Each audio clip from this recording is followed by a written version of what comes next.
Hello मैत्रिणींनो, कोण होतीस तू काय झालीस तू या मालिकेच्या आजच्या सोमवार 19 मेच्या एपिसोडमध्ये काय घडलं आपण जाणून घेऊया।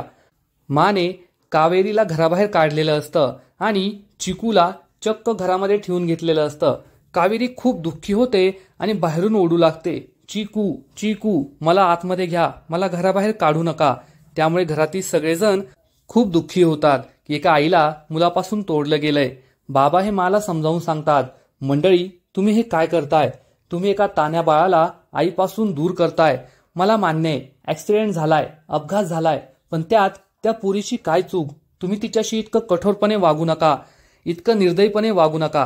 परंतु माँ एक शब्दही बोलत नाही। घरातील सगळेजण तिच्याकडे पाहत असतात। बाबा हे मला समजावून सांगतात, तिला आतमध्ये घ्या, आईला बाळापासून दूर करणं हे खूप चुकीचं आहे, ऍक्सिडेंटमध्ये तिची काहीच चूक नाहीये। तर माँ खूप दुःखी होते आणि म्हणते, माझा उदय आज माझ्यापासून कायमचा दूर गेलाय, तो घर सोडून गेला, आज तो या जगातून गेला। या सगळ्याचं कारण ती मुलगी आहे, कावेरीमुळे हे सगळं झालंय आणि मी तिला कधीच माफ करणार नाही, या बाळासाठी नाही, उदयसाठी नाही, कोणासाठीच नाही। हे ऐकून घरातील सगळ्यांना जबर धक्काच बसतो। माबा हे सुद्धा खूप दुःखी होतात। तर चिकू हा खूप रडत असतो। निशा त्याला माकडे देते, माही त्याला शांत करण्याचा प्रयत्न करते, पण चिकू खूप रडत असतो। कावेरी बाहेरून दरवाजा वाजवते, मला आतमध्ये येऊ द्या, चिकू रडतोय, त्याला शांत बसवते मी, परंतु कुणीही दरवाजा उघडत नाही। यश विचार करतो, ही मुलगी कोण आहे, ती या घरात का आलीये, ती तर उदयदादाची बायको नाहीये, तिचा आणि उदयदादा आणि काऊचा काय संबंध आहे। हे सगळे प्रश्न यशच्या मनात असतात, परंतु ही योग्य वेळ नाहीये, आता गप्प राहायला हवं असा विचार करून तो गप्प बसतो। तर इकडे कावेरी ही बाहेर असते, तिला खूप राग येतो। ती म्हणते, काऊ फक्त तुला दिलेल्या वचनामुळे मी गप्प बसलीये, नाहीतर मी आज घरातील सगळ्यांना प्रश्न विचारला असता। उदयदादा या घरापासून दूर झाले ते कोणामुळे, तुझ्यामुळे की मामुळे? माने त्यांना घराबाहेर ठेवलं ना, मग त्याचा दोष ते तुला कसा काय देऊ शकतात, चिकूला माझ्यापासून कसं दूर करू शकतात? मला काही करून तुला दिलेलं वचन निभावंच लागेल। तेव्हा कावेरीला सगळं आठवतं की काऊने अखेरच्या क्षणी तिच्याकडून काय वचन मागितलं होतं आणि तिने ते वचन दिलं होतं की आजपासून मी चिकूची आई आणि चिकूची सगळी जबाबदारी माझी। ती जोरजोरात ओरडू लागते, मला आतमध्ये घ्या, चिकू रडतोय, त्याला त्रास होईल, परंतु कुणीही तिचं ऐकत नाही। घरातील सगळेजण हे चिकूला शांत करण्याचा प्रयत्न करतात। माँ सुद्धा चिकूला शांत करण्याचा प्रयत्न करते, परंतु चिकू काही शांत होत नाही, तो रडत असतो, खूप रडत असतो। तेवढ्यात कावेरीला आठवतं की जेव्हा चिकू असाच रडायचा तेव्हा काऊ ही कोणती अंगाई गायची आणि त्यानंतर ती अंगाई गाऊ लागते। कावेरीच्या अंगाईने चिकू शांत होतो। तेव्हा घरातील सगळ्यांना आश्चर्य वाटतं। बाबा हे मला म्हणतात, पाहिलत का आईच्या आवाजाने चिकू कसा शांत झाला, तुम्ही तिला आतमध्ये येऊ द्या, इतकं निष्ठुरपणे वागू नका। विद्या म्हणते, खरंय मा, लहान तोंडी मोठा घास घेते, परंतु आईला असं लहान बाळापासून वेगळं करू नका, त्याची तब्येत खराब होईल, किती रडतोय तो। तर पौर्णिमा चिडून म्हणते, ए गप ग, तुला काय कळतं, लहान बाळ काय आई बापाशिवाय मोठं होऊ शकत नाही का? 2 दिवस त्याला थोडा त्रास होईल, थोडं रडेल, पण त्याला आपला लळा लागेल, तो आपल्या घरात समरस होईल। तर यामिनी म्हणते, खरंय, आपण त्याला आपल्या घरात ठेवूया आणि कावेरीची काही गरज नाहीये, आपण सगळे त्याला जीव लावू, तो नॉर्मल होईल। हे ऐकून बाबांना खूप राग येतो। ते ओरडून म्हणतात, काय बोलताय तुम्ही, तुम्हाला तरी कळतंय का? पण ओरडल्यामुळे त्यांना ढास लागते आणि खूप त्रास होऊ लागतो। घरातील सगळेच घाबरतात। यश बाबांना पाणी देतो। माँ म्हणते, त्यांना त्यांच्या रूममध्ये घेऊन जा आणि डॉक्टरांना कॉल कर। यश हा बाबांना घेऊन रूममध्ये जातो, तेव्हा माँ ही चिकूला शांत करण्याचा प्रयत्न करते। तर इकडे कावेरीला काय करावं ते समजतच नाही, मी चिकूजवळ कसं जाऊ, घरात कसा जाऊ, असं म्हणून ती देवालाच मदत करायला सांगते। त्याच वेळेस विद्या तेथे येते, तिने चक्क स्वतःचं तोंड झाकलेलं असतं। ती कावेरी वहिनी इकडे या अशी हाक मारते। कावेरी तेथे येते आणि विचारते, तुम्ही कोण आहात? तर विद्या सांगते, मी या घरातलीच आहे, तुमची लहान जाऊ आहे, उदयदादाची लहान वहिनी, मला तुम्हाला जास्त मदत नाही करता येणार, परंतु हे पाणी प्या, असं म्हणून ती कावेरीला पाणी प्यायला देते आणि तिच्यासाठी भाजीपोळी सुद्धा देते। कावेरी म्हणते, मला भाजीपोळी नकोय, मला घरात कसं जाता येईल हे तुम्ही सांगा, घरातील सगळ्यांना समजावून सांगा। तर विद्या म्हणते, मी मोठ्यांसमोर काय बोलणार, तेवढं सोडून मी तुम्हाला सगळी मदत करते. त्याच वेळेस पौर्णिमा तिला आवाज देते. कावेरी घाबरून तेथून पळून जाते. तर इकडे यमुना ही खूप जोरात रडत असते. तेवढ्यात पौर्णिमा तेथे येते आणि विचारते, यमुना तुला रडायला काय झालं? तू आता का रडतेस? ही सगळी नाटकं बंद कर. यमुनाला खूप वाईट वाटतं आणि ती म्हणते, काकू, कावळी झालेल्या माणसाला सगळं पिवळंच दिसतं. तू रडण्याची नाटकं करते याचा अर्थ मी सुद्धा नाटक करते असं नाही. उदयदादा हा माझा सख्खा मोठा भाऊ होता. तो आज या जगात नाहीये. त्याचं दुःख मला होणारच ना. पौर्णिमा म्हणते, हे तुझे मगरीचे अश्रू नको ढाळूस. तू किती खरं बोलतेस आणि खोटं बोलतेस हे मला चांगलंच माहितीये. यमुनाला खूप वाईट वाटतं आणि ती रागारागाने तेथून निघून जाते. तर पौर्णिमा म्हणते, आली मोठी शहाणी. तर इकडे यश हा बाबांना घेऊन रूममध्ये येतो. तेव्हा बाबा खूप दुःखी होतात आणि म्हणतात, आज माझा उदय मला सोडून गेला आणि ते ढसाढसा रडू लागतात.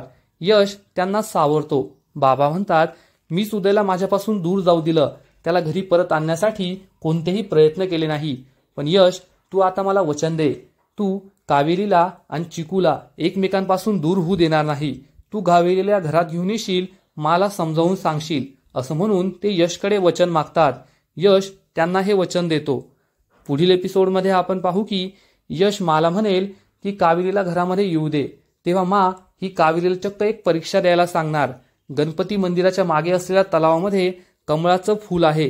ते कमळाचं फूल कावेरीने आणायचं, तेही अनवाणी पायाने, तरच ती या घरात येऊ शकेल. आणि कावेरी चक्क ही परीक्षा पास करणार. तेव्हा यशला प्रश्न पडेल की ही कावेरी नेमकी कोण आहे? तिचा उदयदादाचा आणि बाळाचा काय संबंध आहे?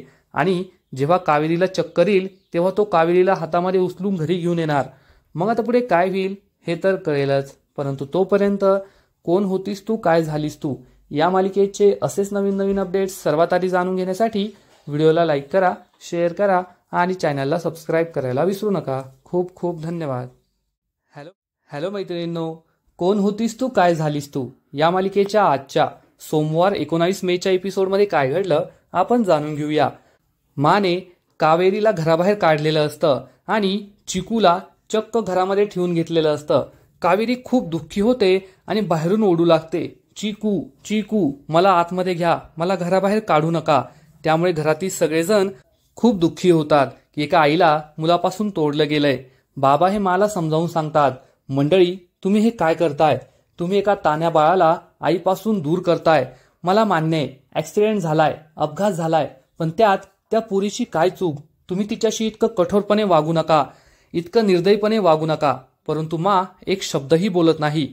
घरातील सगळेजण तिच्याकडे पाहत असतात. बाबा हे मला समजावून सांगतात, तिला आतमध्ये घ्या. आईला बाळापासून दूर करणं हे खूप चुकीचं आहे. ऍक्सिडेंटमध्ये तिची काहीच चूक नाहीये. तर मा खूप दुःखी होते आणि म्हणते, माझा उदय आज माझ्यापासून कायमचा दूर गेलाय. तो घर सोडून गेला, आज तो या जगातून गेला. या सगळ्याचं कारण ती मुलगी आहे. कावेरीमुळे हे सगळं झालंय आणि मी तिला कधीच माफ करणार नाही. या बाळासाठी नाही, उदयसाठी नाही, कोणासाठीच नाही. हे ऐकून घरातील सगळ्यांना जबर धक्काच बसतो. माबा हे सुद्धा खूप दुःखी होतात. तर चिकू हा खूप रडत असतो. निशा त्याला माकडे देते. माही त्याला शांत करण्याचा प्रयत्न करते, पण चिकू खूप रडत असतो. कावेरी बाहेरून दरवाजा वाजवते, मला आतमध्ये येऊ द्या, चिकू रडतोय. त्याला शांत बसवते मी, परंतु कुणीही दरवाजा उघडत नाही. यश विचार करतो, ही मुलगी कोण आहे? ती या घरात का आलीये? ती तर उदयदादाची बायको नाहीये. तिचा आणि उदयदादा आणि काऊचा काय संबंध आहे? हे सगळे प्रश्न यशच्या मनात असतात. परंतु ही योग्य वेळ नाहीये, आता गप्प राहायला हवं असा विचार करून तो गप्प बसतो. तर इकडे कावेरी ही बाहेर असते. तिला खूप राग येतो. ती म्हणते, काऊ फक्त तुला दिलेल्या वचनामुळे मी गप्प बसलीये, नाहीतर मी आज घरातील सगळ्यांना प्रश्न विचारला असता. उदयदादा या घरापासून दूर झाले ते कोणामुळे? तुझ्यामुळे की मामुळे? माने त्यांना घराबाहेर ठेवलं ना, मग त्याचा दोष ते तुला कसा काय देऊ शकतात? चिकूला माझ्यापासून कसं दूर करू शकतात? मला काही करून तुला दिलेलं वचन निभावंच लागेल. तेव्हा कावेरीला सगळं आठवतं की काऊने अखेरच्या क्षणी तिच्याकडून काय वचन मागितलं होतं आणि तिने ते वचन दिलं होतं की आजपासून मी चिकूची आई आणि चिकूची सगळी जबाबदारी माझी. ती जोरजोरात ओरडू लागते, मला आतमध्ये घ्या, चिकू रडतोय, त्याला त्रास होईल, परंतु कुणीही तिचं ऐकत नाही. घरातील सगळेजण हे चिकूला शांत करण्याचा प्रयत्न करतात. माँ सुद्धा चिकूला शांत करण्याचा प्रयत्न करते, परंतु चिकू काही शांत होत नाही. तो रडत असतो, खूप रडत असतो. तेवढ्यात कावेरीला आठवतं की जेव्हा चिकू असाच रडायचा तेव्हा काऊ ही कोणती अंगाई गायची आणि त्यानंतर ती अंगाई गाऊ लागते. कावेरीच्या अंगाईने चिकू शांत होतो. तेव्हा घरातील सगळ्यांना आश्चर्य वाटतं. बाबा हे मला म्हणतात, पाहिलत का, आईच्या आवाजाने चिकू कसा शांत झाला. तुम्ही तिला आतमध्ये येऊ द्या, इतकं निष्ठुरपणे वागू नका. विद्या म्हणते, खरंय मा. लहान तोंडी मोठा घास घेते, परंतु आईला असं लहान बाळापासून वेगळं करू नका, त्याची तब्येत खराब होईल, किती रडतोय तो. तर पौर्णिमा चिडून म्हणते, ए गप ग, तुला काय कळतं, लहान बाळ काय आई बापाशिवाय मोठं होऊ शकत नाही का. 2 दिवस त्याला थोडा त्रास होईल, थोडं रडेल, पण त्याला आपला लळा लागेल, तो आपल्या घरात समरस होईल. तर यामिनी म्हणते, खरंय, आपण त्याला आपल्या घरात ठेवूया आणि कावेरीची काही गरज नाहीये, आपण सगळे त्याला जीव लावू, तो नॉर्मल होईल. हे ऐकून बाबांना खूप राग येतो. ते ओरडून म्हणतात, काय बोलताय तुम्ही, तुम्हाला तरी कळतंय का. पण ओरडल्यामुळे त्यांना ढास लागते आणि खूप त्रास होऊ लागतो. घरातील सगळेच घाबरतात. यश बाबांना पाणी देतो. मा म्हणते, त्यांना त्यांच्या रूममध्ये घेऊन जा आणि डॉक्टरांना कॉल कर. यश हा बाबांना घेऊन रूममध्ये जातो. तेव्हा मा ही चिकूला शांत करण्याचा प्रयत्न करते. तर इकडे कावेरीला काय करावं ते समजतच नाही. मी चिकू जवळ कसं जाऊ, घरात कसा जाऊ, असं म्हणून ती देवालाच मदत करायला सांगते. त्याच वेळेस विद्या तेथे येते. तिने चक्क स्वतःचं तोंड झाकलेलं असतं. ती कावेरी वहिनी इकडे या अशी हाक मारते. कावेरी तेथे येते आणि विचारते, तुम्ही कोण आहात. तर विद्या सांगते, मी या घरातलीच आहे, तुमची लहान जाऊ आहे, उदय दादाची लहान वहिनी. मला तुम्हाला जास्त मदत नाही करता येणार, परंतु हे पाणी प्या, असं म्हणून ती कावेरीला पाणी प्यायला देते आणि तिच्यासाठी भाजीपोळी सुद्धा देते. कावेरी म्हणते, मला भाजीपोळी नकोय, मला घरात कसं जाता येईल हे तुम्ही सांगा, घरातील सगळ्यांना समजून सांगा. तर विद्या म्हणते, मी मोठ्यांसमोर काय बोलणार, तेवढं सोडून मी तुम्हाला सगळी मदत करते. त्याच वेळेस पौर्णिमा तिला आवाज देते. कावेरी घाबरून तेथून पळून जाते. तर इकडे यमुना ही खूप जोरात रडत असते. तेवढ्यात पौर्णिमा तेथे येते आणि विचारते, यमुना, तुला रडायला काय झालं, तू आता का रडतेस, ही सगळी नाटकं बंद कर. यमुनाला खूप वाईट वाटतं आणि ती म्हणते, काकू, कावळी झालेल्या माणसाला सगळं पिवळंच दिसतं, तू रडण्याची नाटकं करते याचा अर्थ मी सुद्धा नाटक करते असं नाही.